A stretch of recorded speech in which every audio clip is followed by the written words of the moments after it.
हर वर्ष अपने प्राण प्यारे आराध्य देव का प्राकट्य उत्सव मनाते हैं। आज करुणानिधान सर्वलोक महेश्वर भगवान परमात्मा परब्रह्म श्री कृष्णचंद्र जी यह करुणा करके समस्त जीवों को परमानंद प्रदान करने के लिए ही प्रकट हुए। और ये प्राकट्य उत्सव सार्थक तभी हो जो हमारे हृदय में प्रकट हो, मेरे मन में, मेरे प्राणों में, एक एक श्वास में, एक एक नस नाड़ी कृष्ण कृष्ण कृष्ण भगवत स्वरूप हो जाए, हमारे हृदय में प्रभु का अवतार हो, हमारे हृदय में भय प्रगट कृपाला दीन दयाला। देवकी वसुदेव जी ने महान तप किया कि संसार का स्वामी भगवान मेरा पुत्र बने। नंद यशोदा जी ये सब महान तप संपन्न, इनको सुख प्रदान करने के लिए भगवान प्रकट हुए। ये दुराचारियों का विनाश तो बहुत साधारण सी बात है। श्री सुखदेव जी कहते हैं कि उस समय की बात है जब लाखों राक्षसों ने, असुरों ने, दैत्यों ने राजाओं का रूप धारण करके पृथ्वी में आतंक मचा रखा था। अहंकार से भरे हुए, बल से भरे हुए पृथ्वी को आक्रांत कर रखा था।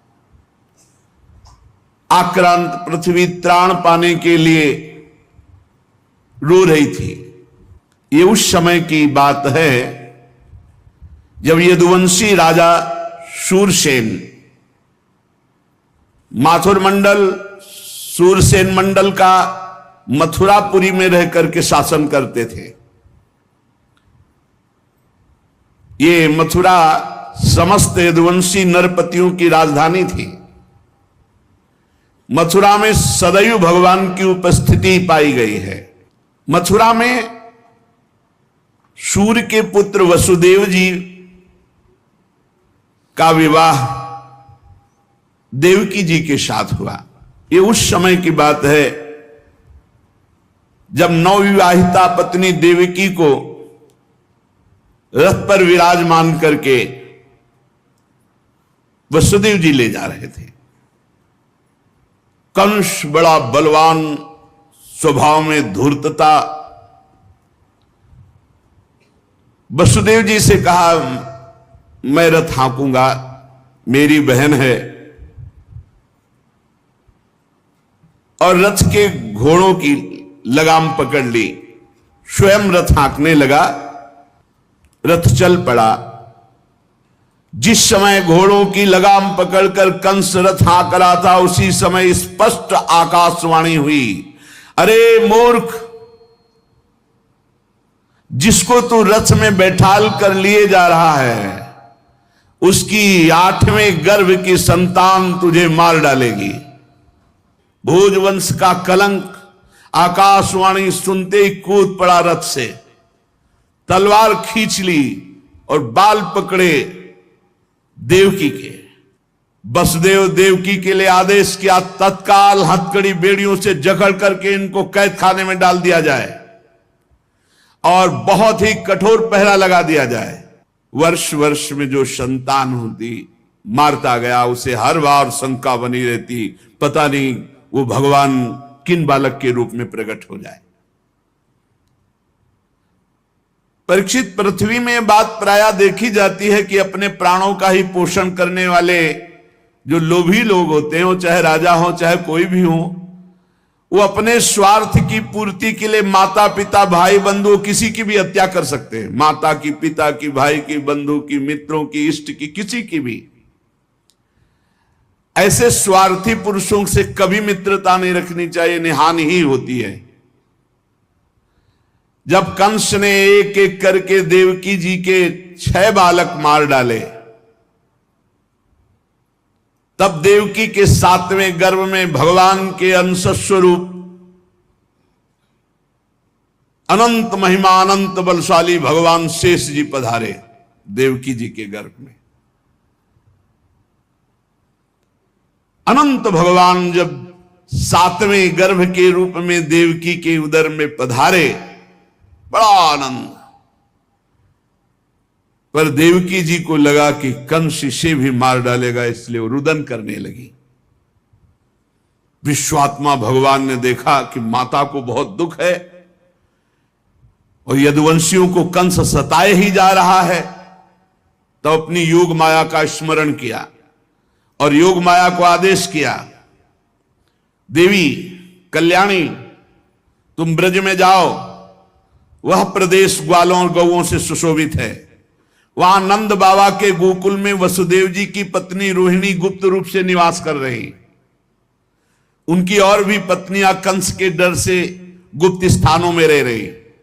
इस समय मेरा महान अंश, जिसे अनंत शेष जी कहते हैं, देवकी के उदर में गर्भ रूप से विराजमान है। तुम जाओ वहां से उस गर्भ को रोहिणी के उदर में रखो। मैं स्वयं आ रहा हूं, अब विलंब सा आने जा रहा।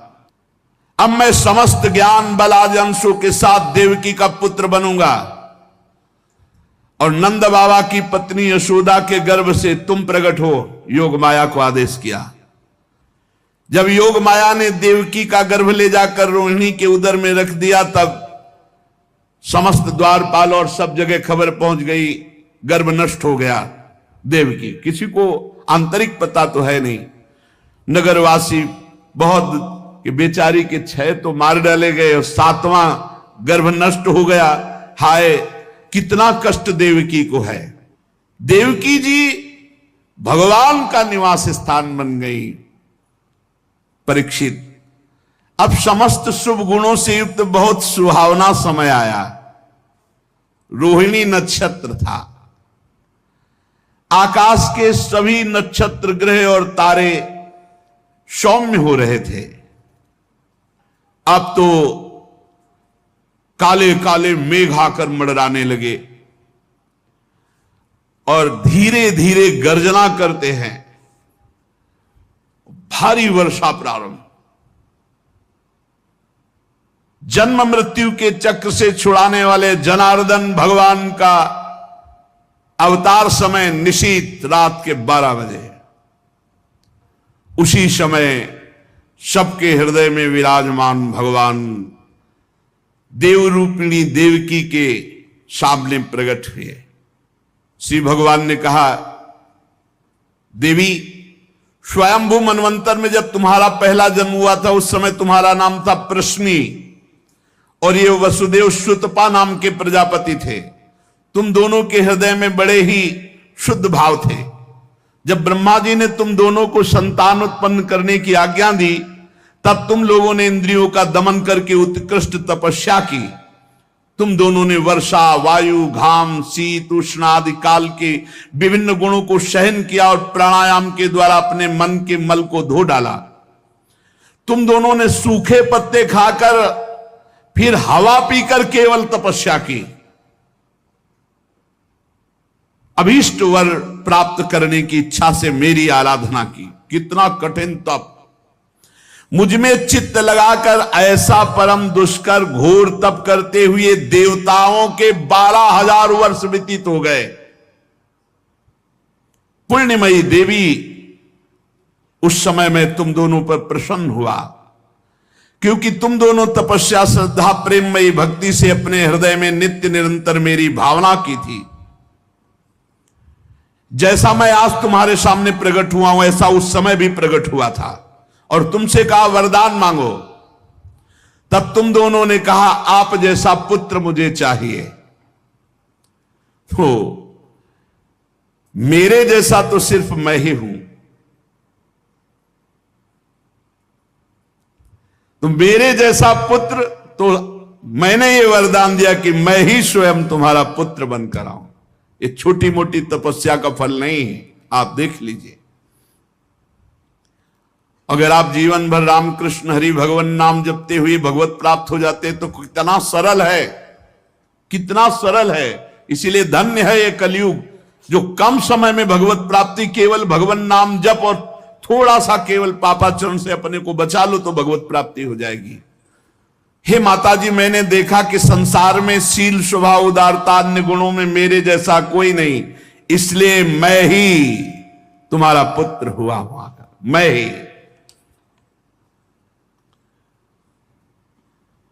प्रश्न गर्भ से, वामन रूप से, और इस समय तुम देवकी वसुदेव हुए वासुदेव के रूप से। एक बार मैं वचन बोलता हूं, उसे 3 बार पूरा करता हूं। यह भगवान का नियम। मेरी वाणी त्रिकाल सत्य है। एक बार तुमने मांगा पुत्र तो प्रश्नी गर्भ, वामन रूप और इस समय वासुदेव रूप, कश्यप आदित्य के रूप में वामन रूप। और मैंने ये रूप इसलिए प्रकट किया कि जब मैं अवतार लेकर मनुष्य शरीर में लीला करूंगा तो मुझे पहचान पाना बहुत कठिन है। इसलिए तुम लोग ध्यान रखना मैं कौन हूं। ये खास बात, एक खास बात ध्यान देने योग्य बात है। भगवान कह रहे हैं कि तुम दोनों मेरे प्रति पुत्र भाव और निरंतर ब्रह्म भाव रखना। युवाम माम पुत्र भावेन ब्रह्म भावेन चासकृत चिंतयंतो कृत स्नेहो या से थे मदगतिम पराम, तब तुम मेरे परम पद को प्राप्त होगी। चिंतनीय कौन है गोपाल जी, कौन है लाल जी? कह रहे तुम मेरे प्रति पुत्र भाव और निरंतर ब्रह्म भाव, इस प्रकार के चिंतन द्वारा तुम मेरे पद को, मेरे प्रिया प्रीतम है कौन? देखो हित सजनी जो नहीं कह रहे, जैसे हित हरिवंश करत अपनो जस प्रगट अखिल ब्रह्मांडन, अखिल ब्रह्मांड के अधिपति हैं। पर ब्रह्म परमात्मा तत्व की उपासना हो रही। हमारा भाव है कि वो हमारे यार हैं, हमारे मित्र हैं, हमारे पति हैं, हमारे पुत्र हैं, हमारे स्वामी हैं, जो भाव रख सके, लेकिन है कौन? इसीलिए शांत भाव है। शांत भाव में पूर्ण तत्व ज्ञान हो जाता है। भगवान इतना कहकर चुप हो गए और अपनी योग माया से देखते देखते एक छोटे शिशु के रूप में नीलमणि, वसुदेव जी ने देखा कि भगवान तो बाल रूप हो गया। अब तो और डर लगा, कहीं कंस को पता चल गया और तलवार लिए हुए आवे, कुछ अमंगल करे। बहुत घबरा गए और भगवान ने कहा कि मुझे गोकुल पहुंचाओ, नंद बाबा के यहां सुधा मैया के पार्श्व में सुला के आओ। मुझे तुम्हें डर लग रहा है, मैं मारूंगा इसे, पर अभी मुझे पहुंचाओ वहां। भगवान की आज्ञा का पालन करने के लिए जो ही चेष्टा की, ध्यान दीजिए, भगवान की आज्ञा का पालन करने के लिए जो ही चेष्टा की तो अपने आप हथकड़ी बेड़ियां कट गई। माया की हथकड़ी बेड़ियां कट जाएंगी जो ही भगवान की आज्ञा का पालन कर। और बड़े बड़े दरवाजे कोई एक दो नहीं थे, कई दरवाजे थे कंस के कारागार के। फटाफट सब ताले टूट गए, दरवाजे खुल गए। अद्भुत चमत्कार। और जितने पहरेदार घोर राक्षसी स्वभाव के, जिंदा खा जाए ऐसे पहरेदार थे, सब मूर्छित घोर निद्रा में। अब हथकड़ी बेड़ी कट गई, लाला को लेकर के चले। उस समय घोर बादल छाए हुए, अंधेरा, कुछ दिखाई नहीं दे रहा। कितना कष्ट में जीवन भक्त। अब सोचो, अभी अभी तो प्रकट हुए हैं और अभी अभी त्याग करने जा रहे हैं, अभी अभी त्याग करने। इधर समस्त द्वारपाल सब सोए हुए हैं, वसुदेव जी भगवान को लेकर। वर्षा हो रही, पीछे पीछे गुप्त रूप से शेष भगवान फण धारण किए, मेरे प्रभु को बूंदे ना लगे। जब वो लीला कर रहे, वसुदेव जी को पता नहीं कि पीछे शेष भगवान फण धारण किए। वो तो बस चिंतन में चले जा रहे हैं, कैसे वहां जाएंगे, कोई जान ना जाए कोई।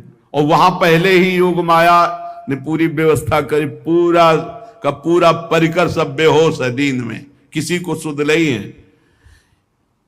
केवल यशोदा मैया को प्रारंभ में इतना था, कुछ हुआ और बेहोश हो गई। क्या हुआ ये निर्णय नहीं हुआ। पूर्ववासियों की समस्त इंद्रिय वृत्तियों की चेतना हर ली, सब अचेत हो गए। इतनी मोटी जंजीरें लगी हुई थी, ताले लगे हुए थे, जेल के साथ टूट गए। भगवान श्री कृष्ण को गोद में लिए हुए जैसे जैसे आगे बढ़ते सब दरवाजे अपने आप खुलते चले थे और पहरेदार सब सो रहे।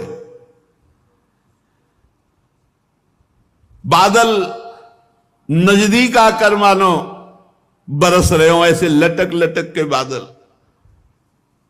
शेष भगवान अपने फणों से जल को रोकते हुए 1000 फण धारे पीछे पीछे चल रहे। यमुना जी ने देखा कि प्रभु पधार रहे तो पहला चरणामृत तो हमारे अधिकार बनता है। अरे जिनके चरणों का ध्यान बड़े बड़े महापुरुष शिव आदि करते हैं, आज वही प्रभु मेरे पास आ रहे हैं। आनंद में भर गई यमुना जी और उफान। यमुना जी ने जब उफान आनंद का लिया तो वसुदेव जी के प्राण बहुत घबरा रहे हैं कि अब क्या करें, लौट सकते नहीं, कोई नौका आदि है नहीं। चलो प्रभु ने आज्ञा करी है तो वही देखेंगे। अब मेरे प्राण चाहे चले जाए, मेरे लाला को कुछ ऐसे। यमुना जी उफान कर रहे कि चरण छू ले, और वसुदेव जी उल्टा सोच रहे कि यमुना जी बढ़ रही तो लाला को बचाए। देखो ये समर्पण है, मेरे प्राण भले चले जाए, बस आज्ञा का पालन, प्रभु को पहुंचाना है और सुरक्षित पहुंचाना है। यमुना जी ऐसे थपेड़ जोर जोर से बढ़ रही। भगवान ने कहा बाबा तो और ऊपर उठाते चले जा रहे, तो यमुना जी और बढ़ती चली जाएंगी। एक श्री चरण बड़ा, ये वसुदेव जी को पता ली, जो ही यमुना जी को श्री चरण प्रभु के स्पर्श हुए तो तुरंत नाभिभर हो गई और ऐसे एकदम शांत। वसुदेव जी बाबा के नगर में गोकुल में गए तो डर रहे थे कि कोई देख न ले, लेकिन वहां कोई देखने वाला ही था, सब सोए हुए थे। उन्होंने अपने पुत्र को, अब वो ऐसे देख रहे थे, और जहां सुलाया तो वहां भी पुत्र था, पार्श्व में योग माया और वही पुत्र। भगवान के इस अवतार में 2 अवतार हुए। एक हुआ चतुर्भुज नारायण भगवान का अवतार जो वसुदेव देवकी के सामने, और एक हुआ पीछे आपने सुना है नंद बाबा और यशोदा मैया बहुत ऐश्वर्य समृद्धि सब रिद्धियां सिद्धियां अठखेलियां कर रहे। ब्रज तो यहां रिद्धियां सिद्धियां अठखेलियां कर रही, कौन पूछता है। अवस्था डल गई थी नंद बाबा की, चौथापन था, और ब्रजवासी बाबा की इस दशा को देख के सह नहीं पा रहे थे। बाबा खिन्न रहते थे। उपनंद आदि वृद्ध गोपों ने परामर्श करके पुत्रेष्टि यज्ञ का आयोजन किया। सबने यज्ञ पुरुष गोपराज नंद को पुत्र प्रदान करने की प्रार्थना की भगवान से। पुत्रेष्टि यज्ञ हुआ। जैसे महाराज दशरथ जी की अवस्था डल चुकी थी तो श्रृंगी ऋषि ने पुत्रेष्टि यज्ञ किया, उससे खीर, फिर भगवान 4 रूपों में प्रकट हुए, राम लक्ष्मण भरत शत्रुघ्न। पुत्रेष्टि यज्ञ का अनुष्ठान हुआ नंद बाबा के यहां। अब उच्च कोटि के ब्रह्म ऋषि वेद ध्वनि आकाश में मुखरित हो रही थी। गोपराज श्री नंद बाबा अंतापुर में यशोदा मैया के पास बैठे हुए कहा, यशोदा रानी इस बार पूरे ब्रजवासियों का आशीर्वाद हो, सब ब्रह्म ऋषि हैं, कई बार हो चुकी, इसका मतलब पुत्र के लिए कई बार उपाय किए जा चुके थे। इस बार फलस्वरूप में मेरे पुत्र होगा, मन में बड़ी कामना है। मेरा विश्वास है ये जो यज्ञ हो रही, चूंकि ब्रजवासियों का आशीर्वाद है और ब्रह्म ऋषि जन बड़े महिमाशाली हैं, पर मेरे मन में एक उदासी छा जाती कि कर्म से ऐसा पुत्र नहीं होगा जैसा मैंने एक स्वप्न देखा है। ये कर्म जनित तो नहीं हो सकता। यज्ञादि कर्मों के सभी फल चंचल हैं और मैंने जो पुत्र देखा है वो अचल है, अविनाशी है। बड़ी आशा, पर लगता है मेरी दुराशा है क्या। वो कर्म फल से तो नहीं प्राप्त हो सकता जैसे मैंने देखा है। मैंने एक स्वप्न देखा जो आज तक तुमसे नहीं बताया, यशोदा रानी से कहा। भगवान नारायण भी उतने सुंदर नहीं जैसा वो बालक सुंदर मुझे स्वप्न में दिखाई दिया। मुझे ऐसा लगता है कि त्रिभुवन में कोई है नहीं सुंदर। एक बार जिसके हृदय में वो प्रकट हुआ उसको कोई आकर्षित कर सके ऐसा त्रिभुवन में नहीं। ब्रजराज की बात सुनकर यशोदा रानी ने कहा, सच्ची तुमने स्वप्न में देखा है? बोले हाँ। बोले मैंने तो बताया नहीं, मैंने भी स्वप्न में देखा है। क्या? बोले मैं नित्य सहधर्मिणी हूं, तुम्हारी सुख दुख की नित्य संगिनी हूं, मैं तुमसे क्या छिपाऊं। जैसे बालक की बात कर रहे हो ना, हमने तो इसलिए नहीं बताया कि आप कहोगे कि तुम्हारा पागलपन है। बिल्कुल वैसे ही मैंने देखा है। श्यामश्चंचल चारु दीर्घ नयनो बालस्तवांक स्थले दुग्धोद्गारि पयोधरे स्फुटमसौ क्रीडन मया लोक्यते स्वप्नस्तत्किं मुजागरः किमथ वेत्ते तन्न निश्चीयते सत्यं ब्रूहि सधर्मिणी स्फुरति किं सोयम तवाप्यंतरे। बाबा ने कहा मैंने भी देखा। दिव्याति दिव्य नीलमणि सदस्य श्याम सुंदर वर्ण एक बालक तुम्हारे गोद में दुग्ध पान कर रहा है, जो चंचल नेत्र मनोहर विशाल भाल तुम्हारी गोद में स्थित देखा, वो तुम्हारा पयोधर पान कर रहा है। कैसे बताऊं, अब तो मेरी ये दशा है कि सोता हूं या जागता हूं मुझे कुछ पता नहीं चलता। हर समय बालक लगता है मेरी गोद में चढ़ रहा है, मेरी दाढ़ी खींच रहा है। कभी मैं देखता हूं तुम्हारी गोद में दुग्ध पान कर रहा है। यशोदा मैया आनंद विवल होके कहने लगी, ब्रजराज ऐसा ही, ऐसा मैंने भी देखा है, ऐसा ही देखा है। वो तुम्हारे तोंद पर चढ़े खेल रहा, मैंने देखा है ऐसा। सत्य सत्य सत्य कहती हूं, मैंने देखा मैंने कि उसे स्तन पान करा रही हूं, पर संकोचवश नहीं बताया कहां वो दिव्य बालक और कहां मैं। ब्रजराज नंद ने कहा मैंने असंभव समझकर ये बात तुमसे छुपाई थी। यशोदा मैया ने कहा मैंने भी, कि तुम हमारा पागलपन समझोगे। लेकिन ऐसा अगर दोनों के स्वप्न में आया तो जरूर भगवान हमारे स्वप्न को पूरा करेंगे। नारायण जिनकी हम आराधना करते हैं, नारायण सेवानिष्ठ नंद बाबा और यशोदा मैया दोनों तन मन वचन से भगवान श्री हरि की शरण में होकर के द्वादशी दिन यथाविधि व्रत करने का नियम लिया। पुत्रेष्टि यज्ञ के बाद द्वादशी व्रत की संख्या वृद्धि के साथ साथ अब वो स्वप्न में देखा हुआ जो दिव्याति दिव्य बालक है वो खुली आंखों झलकने लगा। अब तो भारी व्याकुलता बनी।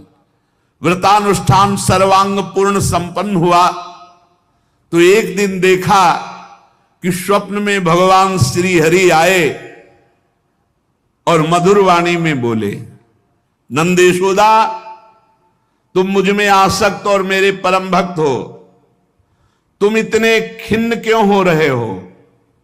अतसी कुसुम के सदस्य श्याम सुंदर सुकुमार कुमार जो तुम्हारे स्वप्न में जागृत में अनुभूति का विषय बना हुआ है वो मैं हूं।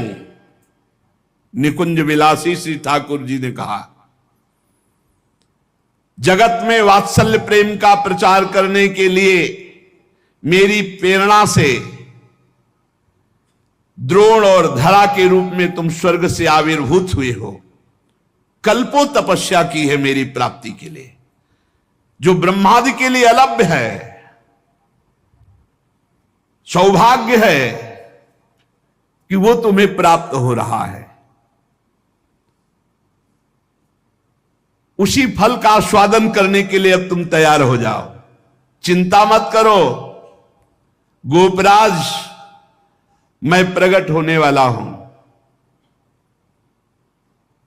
समझिए, वहां देवकी वसुदेव के यहां चतुर्भुज भगवान नारायण और यहां निकुंज विलासी श्री ठाकुर जी। श्री यशोदा जी बहुत आनंदित रहने लगी। तो एक दिन समस्त ब्रजवासियों ने देखा कि एक अर्धवृद्धा तपस्विनी स्नातक ब्राह्मण बालक को लिए गोपराज नंद की सभा में पधारी। इतनी तपस्विनी तेजस्विनी, सब ब्रजवासी खड़े हो गए और आसन देकर प्रणाम करके पूछा, देवी आप कौन हो? आज तक तो आपको देखा नहीं। आपको देखने पे लगता है साक्षात भगवान की योग माया शक्ति हो। ये बालक कौन है? नारद मुनि जैसा दिखाई देता है। आप परम हम ब्रजवासियों का कल्याण करने के लिए पधारी हो।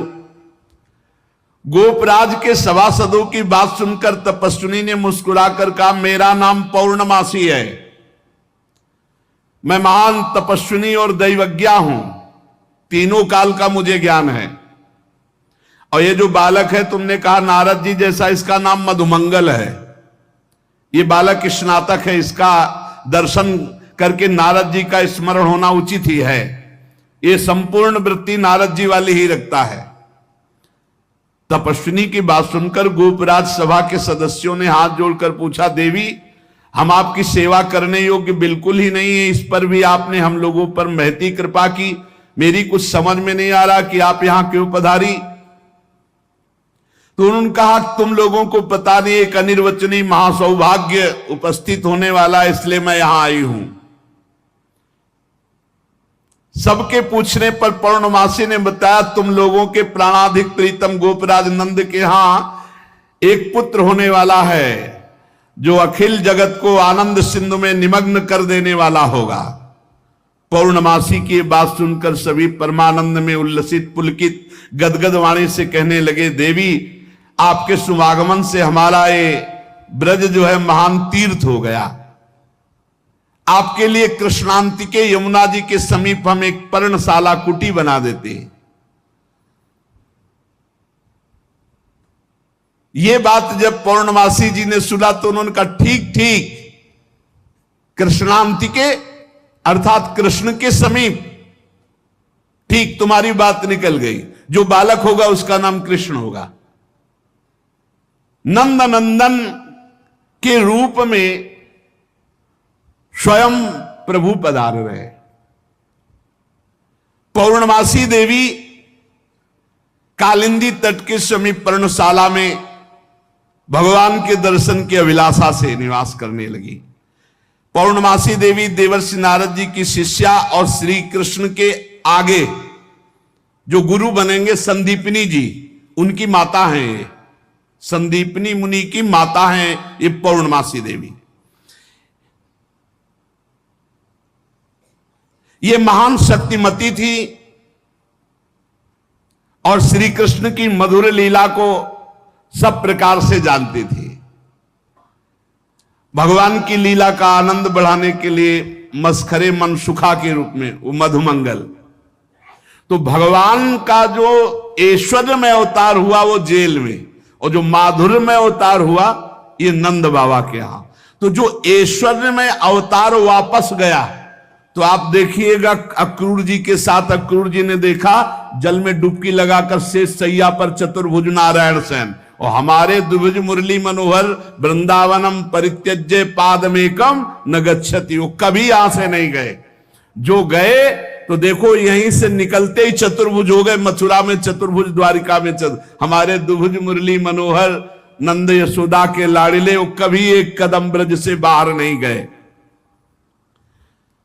तो वहां योग माया के द्वारा नंद बाबा को यह पता ही नहीं चला कि अपने लाला में लाला का समर्पण किया, और पार्श्व में देखा, कन्या उठाया और आ गए। जे ही आए तो जैसे जैसे दरवाजे में प्रवेश करते जाते वैसे वैसे जंजीर ताला सब फिट, और जे ही वहां गए और देवकी जी की गोद में उस कन्या तेवी हथकड़ी बेड़ी जकड़ गई। योग माया के आते ही दरवाजे बंद, हथकड़ी बेड़ी जकड़ गई और पहरेदार जग गए और कन्या जोर जोर से रोने लगी। जो साक्षात भगवती है, पहरेदार भागते हुए गए, कंस से कहा महाराज 8वीं संतान उत्पन्न हुई। अब तो कंस के होश नहीं, वो तो जैसे पागल हो चुका, बाल बिखरे हुए, कई जगह गिरा, दौड़ता हुआ आया, दरवाजे खोले गए। बड़ी घबराहट है, बाहर बिखरे हुए, बड़ा भयानक रूप कंस का। जग गए और पैर पकड़ा और कन्या को हाथ जोड़ रही देवकी जी ने कहा भैया मारो मत, आकाशवाणी हुई थी कि पुत्र होगा, ये तो कन्या है, स्त्री जाति है, अभी बच्चा है, आप क्यों मार रहे हो भैया, तुम तो बड़े कृपालु हो, और देखो हमारे कई बच्चे मार डाले तुमने, अब एक कन्या बची, इसे तो दे दो, मैं तुम्हारी छोटी बहन हूं, बहुत दीन हूं। बड़ा प्रार्थना की, लेकिन वो देवकी जी रोती रही, पैर पकड़ करके कन्या को एक चट्टान पर मार। और ये कन्या कोई साधारण कन्या तो थी नहीं, आद्या शक्ति महाभगवती हाथ से छूट गई और सामने आकाश में देखा तो 8 आयुध, दिव्य माला वस्त्र चंदन मणिमय आभूषणों से विभूषित, धनुष त्रिशूल बाण ढाल तलवार शंख चक्र गदा। देखा सिद्ध चारण गंधर्व अप्सरा किन्नर सब स्तुति कर रहे अंबा की। और उस समय देवी ने कहा ए मूर्ख, तेरी सामर्थ्य नहीं कि तू मुझे मार सके, और तू जिसे सोच रहा है ना कि मैंने मिटा दिया, अरे तेरे मारने वाला पैदा हो चुका है। निर्दोष की हत्या करने वाले, अब तू बच नहीं सकता, कहीं भी भाग के जा, तेरे मारने वाला पैदा। आप कंस के दिमाग में आया कि संतान तो 8वीं पुत्र होनी थी, पैदा हो चुका, ये आकाशवाणी झूठ कैसे बोल सकती, तो पैदा तो देवकी के यहां ही होना चाहिए। बड़ा आश्चर्य हुआ। फिर उसने हाथ जोड़ा देवकी वसुदेव जी की, व्यर्थ में हमने आपको कष्ट दिया आकाशवाणी, आप मुझे क्षमा कीजिए बहनोई जी और बहन जी। और वो उन्होंने कहा कुछ नहीं, वसुदेव जी से कहा कि विधाता भी झूठ बोलता है, आकाशवाणी हुई थी कि 8वां पुत्र होगा, पुत्री कैसे हो गई, मैं बड़ा पापी हूं, मैंने आप दोनों महात्माओं को बड़ा कष्ट दिया। पर वसुदेव जी आपको दुखी नहीं होना चाहिए, जो लोग तत्व को जानते हैं, आत्मा को जानते हैं, वो शरीर के नाश पर दुखी। देखो इनको भी ज्ञान है यार, बड़ा विचित्र है। पर उपदेश कुशल बहु तेरे, राक्षस स्वभाव वालों को भी ज्ञान, ये भी उपदेश दे रहे। वसुदेव जी ये शरीर को जो आत्मा मान बैठते हैं, इसी उल्टी बुद्धि के कारण ये एक दूसरे से बैर और राग द्वेष कर लेते हैं, जन्म मृत्यु को प्राप्त होते हैं। यद्यपि मैंने तुम्हारे पुत्रों को मारा, फिर भी ज्ञान के द्वारा देखो कौन किसको मारता है। बड़ा सुंदर ज्ञान दे रहे, अभी बताएंगे ठाकुर जी आके तुम्हें कौन किसको मारता है लौट के। ये जो अपने स्वरूप को भूले हुए हैं लोग, इसीलिए मैं मरने वाला हूं, मैं मारता हूं, ऐसा मैं दुख भोग रहा हूं, ये मेरे को दुख देने वाले घोर अज्ञान की बात। कोई किसी को मारता नहीं, कोई किसी को दुख नहीं, जीव अविनाशी है, शरीराभिमान के कारण ऐसा। फिर भी मैं क्षमा चाहता हूं आपसे। वसुदेव जी के चरण प्रकार देवकी जी ने कहा भैया भैया बस पैर छूने की जरूरत नहीं है, आप खुशी रहो। यह आपने बताया नहीं कि अज्ञान के कारण ही, शरीराभिमान के कारण ऐसा होता है, अपने और पराये का भेद। बस बस आपका इसमें कोई दोष नहीं है। जब वसुदेव और देवकी जी ने इस प्रकार तो कंस वहां से अनुमति लेके चला गया और बुलाया पूरे परिकर को और कहा, योग माया ने जो कहा है वो झूठा नहीं हो सकता। 8वीं संतान पैदा हो चुकी है मारने वाली, तो ये लड़की नहीं हो सकती, ये पुत्री नहीं हो सकती, कुछ है, प्लानिंग करो। वो कह रहे पैदा हो चुका तो ब्रजय में होगा। कंस के मंत्री जितने थे वो कंस से भी ज्यादा बुरे स्वभाव वाले थे। उन्होंने कहा, महाराज आज्ञा करो, ब्रज 84 कोस में आज से लेकर 10 दिन तक जितने भी बालक हुए सब मार डालेंगे हम लोग। बड़ा प्रसन्न हुआ। इसका प्लान कि सबका नाश, और भगवान पहुंच चुके हैं। यहां से ऐश्वर्य स्वरूप और यहां से ब्रज के लाडिले ठाकुर कभी बाहर नहीं गए, पक्का मानना। कभी ये जितने संत जन ऐसे थोड़ी जी रहे हैं, पूरी भावना में नहीं जी रहे भाई। छिन छिन बिहरत संग, छिन छिन निरखत प्रेम भरी, छिन जस कहा तभंग। अब जब मैया के नेत्र खुलेंगे, लाला को देखेंगे तो उत्सव मनाएंगे। वो कल अपने लोग फिर उत्सव मनाएंगे। श्री राधा।